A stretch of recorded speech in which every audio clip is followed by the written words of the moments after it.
let me, instead of going into banking or consulting, look for something family friendly. And so I chose Nickelodeon because what could be more family friendly than children's TV?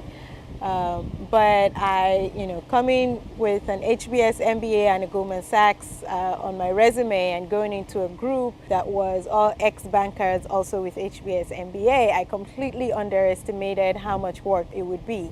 And so I was spending much more longer hours than I thought I would, and the work itself wasn't as creative as I thought it would be. So after I had my first son and going through the motions of separating from him after a maternity leave and going back to the workforce, I remember many a time I would have been in a meeting that just seemed useless to me, that just dragged on forever, and I would call Obi and I'd be like, I think I'm going to quit, and we'd be like, let's go to lunch, and he would take me to lunch and we'll talk, we really need your income, you can't quit.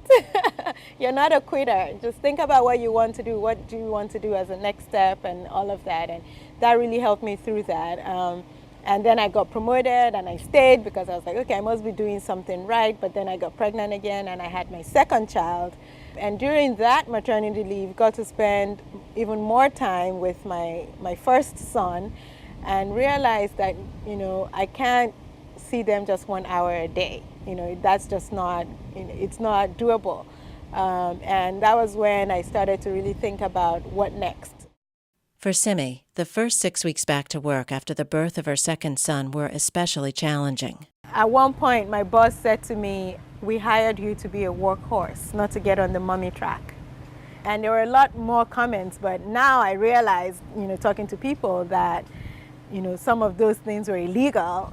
But at the time, I just felt like so stressed out that I was failing. After a particular confrontation where HR actually was brought in to mediate between us, I basically just quit. And that was when I started really thinking about, what can I do to help women in my situation? When I went in to tell my boss I was quitting, she started crying, saying, you're one of the best, if not the best person on my team. This is not how I wanted it to end.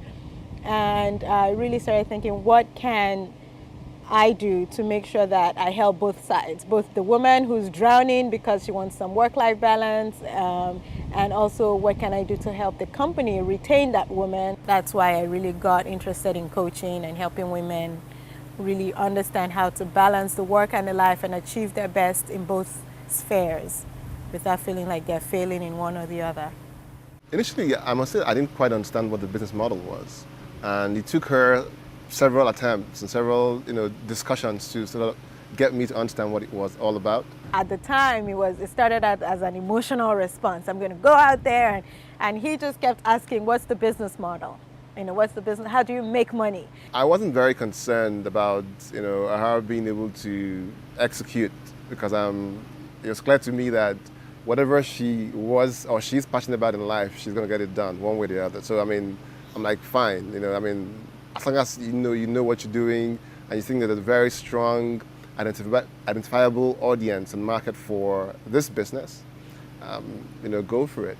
And so I had to, think about that and really think about how do we make money? Who are we charging? Are we charging the women, the companies?